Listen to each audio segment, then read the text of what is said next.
بسم اللہ الرحمن الرحیم۔ جنگ جلولہ ایک ایسا میدان جو جنگ سے پہلے خاموش تھا، سنسان تھا، لیکن یہ خاموشی وہ خاموشی نہیں تھی جو کسی کو سکون دیتی، بلکہ یہ وہ خاموشی تھی جو ایک ایسے جال کے اوپر چھائی ہوئی تھی جو بچھایا جا چکا ہو اور شکار بس اس میں داخل ہونے والا ہو۔ یہ کہانی اس مقام کی ہے جہاں تاریخ نے بھی ایک لمحے کے لیے رک کر یہ فیصلہ کیا کہ ایک سلطنت کب تک زندہ رہ سکتی ہے۔ قادسیہ گر چکا تھا، وہ مارکا جس نے پہلی بار فارس کی طاقت کو توڑا۔ میدائن گر چکا تھا، وہ شہر جو صرف دارالحکومت نہیں تھا بلکہ فارس کا دل تھا۔ لیکن سلطنتیں ایک دن میں ختم نہیں ہوتی، وہ مرتی ہیں لیکن آہستہ آہستہ پھر زندہ ہوتی ہیں۔ اور جلولہ وہ جگہ جہاں فارس پھر سے زندہ ہوا اور جہاں فارس نے آخری بار اپنی سانس روک کر اپنے آپ کو سنبھالنے کی پھر سے کوشش کی۔ یزگرد ساسانی سلطنت کا آخری بادشاہ، لاسٹ کنگ، اب ایک بادشاہ کم اور بھاگتا ہوا انسان زیادہ بن چکا تھا۔ مدائن سے نکلنے کے بعد وہ ایک شہر سے دوسرے شہر، ایک پناہ سے دوسری پناہ، ایک سیف زون سے دوسرے سیف زون منتقل ہوتا رہا، لیکن اس کے اندر ایک چیز ابھی بھی باقی تھی، امید۔ اور اس امید نے اسے ایک فیصلہ لینے پر دوبارہ سے مجبور کیا کہ ہم ایک آخری جنگ لڑیں گے، ہم ایک آخری دفاع کریں گے۔ اور اس دفاع کے لیے اس نے منتخب کیا جلولہ۔ جلولہ کوئی عام میدان نہیں تھا، یہ ایک ایسا مقام تھا جہاں قدرتی اور مصنوعی دونوں جال ممکن تھے۔ یہ جغرافیائی لحاظ سے ان کے لیے ایک امید بھی تھا۔ جلولہ کے ارد گرد پہاڑیاں، کھلے میدان اور محدود راستے، سب کچھ ایسا تھا جسے ایک ڈیفینسو بیٹل فیلڈ میں بدلا جا سکتا تھا۔ یہاں دشمن کو کھینچ کر لایا جا سکتا تھا اور پھر اسے گھیر کر ختم کیا جا سکتا تھا۔ یہی وجہ تھی کہ فارسی جنرل مہران بن بہرام کو یہاں بھیجا گیا۔ یہ ان کی سب سے بڑی حکمت عملی اور ایک زبردست چال تھی۔ مہران کوئی عام سپہ سالار نہیں تھا، وہ جانتا تھا کہ اب یہ جنگ کھلے میدان میں نہیں جیتی جا سکتی، اسی لیے اس نے میدان کو پہلے ہی بدل دیا۔ خندقیں کھدوائی گئی جو گہری تھی، چوڑی تھی، ایسی کہ گھوڑے پار نہ کر سکیں۔ لکڑی کی رکاوٹیں لگائی گئی، تیز نوکدار، اور زمین کو اس طرح تیار کیا گیا کہ ہر قدم ایک خطرہ بن جائے۔ یہ صرف دفاع نہیں تھا، یہ تھا ڈیزائن ٹریپ، کل زون۔ ٹریپ کی پہلی لائن خندق تھی، دوسری لائن رکاوٹیں اور تیسری لائن چھپی ہوئی فوج اور اس کے پیچھے ریزرو فورس۔ اگر دشمن پہلی لائن توڑتا تو دوسری میں پھنس جاتا، اگر وہ آگے بڑھتا تو تیسری لائن اسے ختم کر دیتی۔ یہ ایک ایسا جال تھا جہاں داخل ہونا تو آسان تھا لیکن یہاں سے نکلنا ناممکن تھا۔ جب مسلمانوں کا لشکر جلولہ پہنچا اور یہ سب دیکھا تو اس ساری صورتحال میں انہوں نے فوراً حملہ نہیں کیا، کیونکہ یہ میدان خاموش ضرور تھا لیکن خطرناک بھی تھا۔ قیادت حضرت سعد بن ابی وقاص رضی اللہ تعالیٰ عنہ کی طرف سے سونپی گئی حضرت ہاشم بن عتبہ رضی اللہ تعالیٰ عنہ کو۔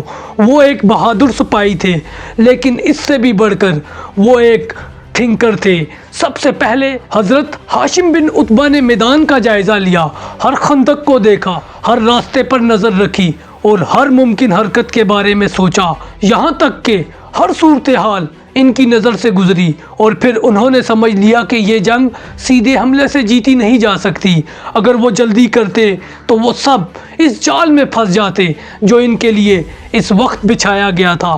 اس ساری صورتحال کو دیکھتے ہوئے مسلمانوں نے ایک ابتدائی حملہ کیا لیکن فارس کی فوج نے فوراً مسلمانوں کے اس ابتدائی حملے کو روک دیا، کیونکہ فارسی دفاع مضبوط تھا اور ایک مضبوط جال انہوں نے بچھایا ہوا تھا۔ اب مسلمان ایک بار پھر آگے بڑھے، لیکن خندقوں نے مسلمانوں کو روک دیا۔ تیروں کی بارش ہوئی اور مسلمانوں کو ایک بار پھر سے پیچھے ہٹنا پڑا۔ یہ شکست نہیں تھی، یہ تھا ٹیسٹنگ دا اینمی۔ یہاں سے جنگ ایک نئے مرحلے میں داخل ہوئی۔ یہ فوری فتح کی جنگ نہیں رہی، یہ بن گئی تھی وار آف پیٹرنز۔ دن گزرتے گئے، چھوٹی چھوٹی جھڑپیں ہوتی رہی۔ اس دوران کئی حملے ہوئے، مسلمان آگے بڑھتے اور پھر واپس پیچھے ہٹتے۔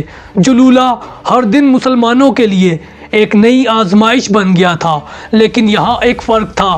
فارسی فوج اپنے جال پر بھروسہ کر رہی تھی اور مسلمان اپنے صبر سے جنگ لڑ رہے تھے۔ اب کئی دن کی جنگ گزرنے کے بعد حضرت ہاشم بن عتبہ رضی اللہ تعالی عنہ نے ایک نئی حکمت عملی اپنائی۔ انہوں نے مسلسل فارسی فوج پر دباؤ ڈالنا شروع کیا، چھوٹے حملے کیے، مختلف سمتوں سے، بغیر رکے، بغیر تھکے۔ یہ حملے فیصلہ کن نہیں تھے، لیکن ان سب حملوں سے وہ ایک چیز حاصل کر رہے تھے، دشمن کو تھکا رہے تھے، اور انہی حملوں کی وجہ سے فارسی فوج ہر وقت الرٹ رہنے پر مجبور ہو گئی۔ ان کو کوئی آرام نہیں مل رہا تھا، کوئی سکون نہیں مل رہا تھا۔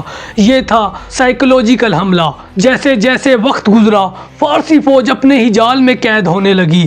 خندقیں جو ان کی طاقت تھی اب ان کی کمزوری بننے لگی۔ اس ساری صورتحال کے بعد جلولہ اب صرف ایک میدان نہیں رہا تھا، یہ بن چکا تھا پریشر زون۔ ہر طرف دباؤ، ہر طرف انتظار، اور فارسی فوج اپنی خندقوں کے پیچھے کھڑی تھی۔ لیکن اب کئی دنوں کی جنگ کے بعد فارسی فوج پہلے جیسی نہیں رہی تھی۔ ان کی آنکھوں میں تھکن تھی، ان کے جسموں میں کمزوری تھی، اور سب سے بڑھ کر ان کے دلوں میں شک تھا۔ اب وہ لمحہ بھی آنے والا تھا جس کا انتظار تھا۔ کئی دنوں کی مسلسل جھڑپوں کے بعد وہ لمحہ بھی قریب آ گیا جب فارسی دفاع میں ایک چھوٹی سی دراڑ پیدا ہوئی۔ یہ دراڑ عام نظر میں کچھ نہیں تھی، ایک بڑے کمانڈر کی نظر میں یہ تھی ایک بڑی اپرچونٹی۔ حضرت ہاشم بن عتبہ نے فوراً اس صورتحال کو پہچان لیا، اور یہی وہ لمحہ تھا جس کے لیے وہ انتظار کر رہے تھے، اور ایک بڑا ڈیسیژن کے لیے انہوں نے اپنے کمانڈرز کو بلایا اور کہا اب وقت آ گیا ہے۔ یہ الفاظ سادہ تھے، لیکن ان کے پیچھے کئی دنوں کی پلاننگ تھی، صبر تھا اور ایک مکمل طریقہ کار تھا۔ حضرت ہاشم کے حکم کے بعد کمانڈرز نے اپنے اپنے دستوں کو حکم دیا، اور اس کے ساتھ ہی فضا میں ایک نعرہ بلند ہوا، اور پھر مسلمان لشکر آگے بڑھا۔ یہ کوئی عام حملہ نہیں تھا، یہ تھا آل آؤٹ اسلٹ۔ ہر سمت سے حملہ کیا گیا، پوری طاقت کے ساتھ حملہ کیا گیا۔ خندقیں جو پہلے رکاوٹ تھی اب عبور کی جا رہی تھی، کچھ سپاہی ان میں کودے۔ یہاں ایک ایسی صورتحال بھی بنی جو مجاہدین خندق میں کودے، کچھ نے راستے بنائے، کچھ نے اپنے جسموں سے پل بنائے۔ یہ وہ لمحہ تھا جہاں فیئر ختم ہو چکا تھا۔ اب مسلمانوں اور فارسی فوج کے درمیان فاصلہ ختم ہونے والا تھا۔ تلوار سے تلوار ٹکرا رہی تھی، نیزے سے نیزہ ٹکرا رہا تھا، گرنے والوں کی چیخیں، زخمیوں کی آوازیں، ہر طرف ہوا میں گرد پھیل چکا تھا اور خون زمین پر بکھرا ہوا تھا۔ یہ تھا پیور بیٹل فیلڈ کے آس۔ اس ساری صورتحال میں فارسی فوج اب پیچھے ہٹنا چاہتی تھی، لیکن وہ ہٹ نہیں سکتی تھی، کیونکہ ان کے پیچھے خندقیں تھی، رکاوٹیں تھی۔ وہی جال تھا جو انہوں نے مسلمانوں کے لیے بنایا تھا، اب یہی جال ان کے راستے بند کر رہا تھا۔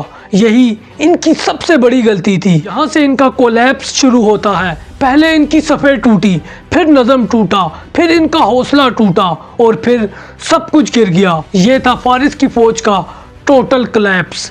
پھر وہ لمحہ آیا جب فارسی فوج بھاگنے لگی، لیکن جلولہ اب ان کے لیے اسکیپ نہیں تھا، بلکہ ٹریپ بن چکا تھا۔ وہ مسلسل گرتے گئے، کٹنے لگے، بکھر گئے۔ اس ساری صورتحال میں ایک تجربہ کار کمانڈر مہران بن بہرام، وہ جنرل جس نے یہ جال بنایا تھا، اب خود اس میں پھنس چکا تھا، اور آخر کار وہ بھی مارا گیا۔